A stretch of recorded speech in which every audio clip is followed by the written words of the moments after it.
একটা সময় ছিল যখন মনে হতো সব কিছু শেষ, চারপাশটা যেন অন্ধকার, কেউ নেই পাশে, শুধু আমি একা আর আমার নীরব কান্না। কিন্তু জানো, অন্ধকার কখনো চিরস্থায়ী না, আলো ধীরে ধীরে ঠিক চলে আসে। তুমি যদি হাল না ছাড়ো, তোমার ভিতরে জন্ম নেবে সেই আলো।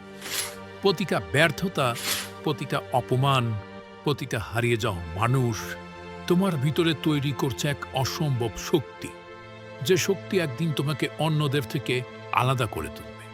তুমি যখন ক্লান্ত হয়ে পড়বে, মন বলবে তুমি আর পারবে না, সেই সময়ই বলো নিজেকে, এই লড়াই আমি জিততে এসেছি, এই লড়াই আমি জিতবই।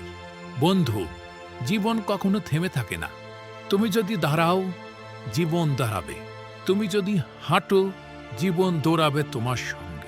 এই মনটা, এই মনই তোমার সবচেয়ে বড় শক্তি। মনের গল্প এখানেই শেষ না, এটা শুরু মাত্র।